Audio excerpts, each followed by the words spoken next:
There have been Israeli drone strikes and gun battles between Israeli forces and Palestinian militants in Jenin, after Israel launched a major military operation in the occupied West Bank. 8 Palestinians have been killed and 50 injured, health officials say. Israel said it had dealt a heavy blow to terrorist organizations in Jenin. Palestinians accused it of a war crime. Jenin has seen many Israeli raids in the past year, and residents have been linked to multiple attacks on Israelis. The military said there was no specific timeline for ending the operation, but security sources told Israeli media that it might last several days.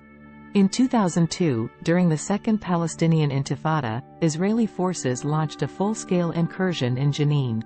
At least 52 Palestinian militants and civilians and 23 Israeli soldiers were killed during 10 days of intense fighting. The current Israeli military operation, which appears to be one of the most extensive in the West Bank in years, began in the early hours of Monday. A drone was used to attack an apartment in the center of Jenin's refugee camp, where some 14,000 people live in less than half a square kilometer. The military said the apartment was being used as a joint operational command center for the camp and the Jenin brigades, a unit made up of different Palestinian militant groups including Hamas and Islamic Jihad. Drones were used for further airstrikes, and thousands of Israeli troops were deployed in what a military spokesman described as an counterterrorism operation, focused on seizing weapons and preventing Jenin from acting as a safe haven for Palestinian fighters.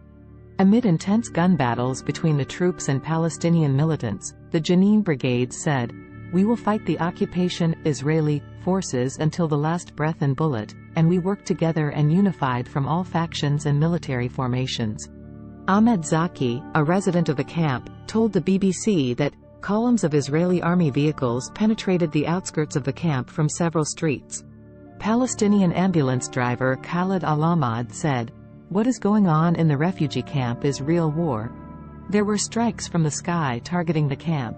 Every time we drive in around 5 to 7 ambulances and we come back full with injured people," he told Reuters news agency.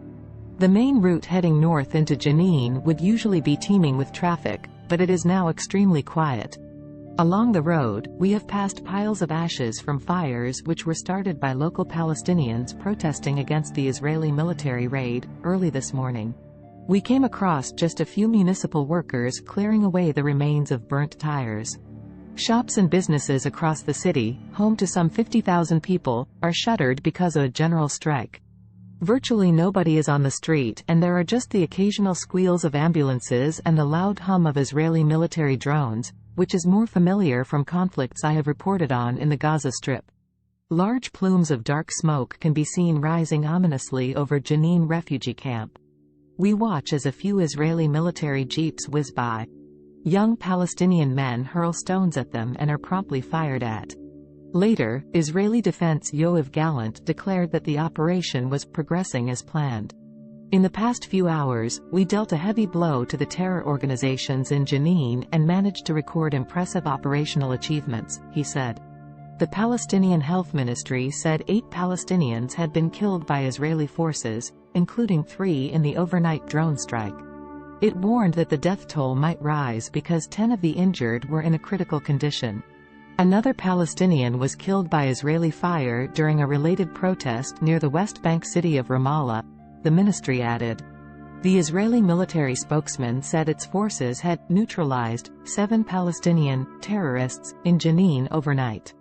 A spokesman for Palestinian President Mahmoud Abbas condemned the Israeli operation as a new war crime against our defenseless people that would not bring security and stability to the region. Nabil Abu Rudaneh stressed that Palestinians would remain steadfast on their land in the face of this brutal aggression until the occupation is defeated and freedom is achieved. There has been a surge of violence in the West Bank in recent months.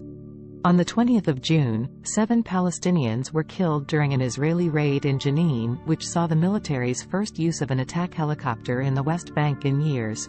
The next day, 2 Hamas gunmen shot dead 4 Israelis at a petrol station and restaurant near the settlement of Eli, 40 kilometers, 25 miles, south of Jenin. A Palestinian man was later shot dead during a rampage by hundreds of settlers, who torched homes and cars in the nearby town of Termusaya. That week also saw 3 Palestinian militants from Jenin killed in rare Israeli drone strike, after they allegedly carried out a shooting attack at a checkpoint near the city.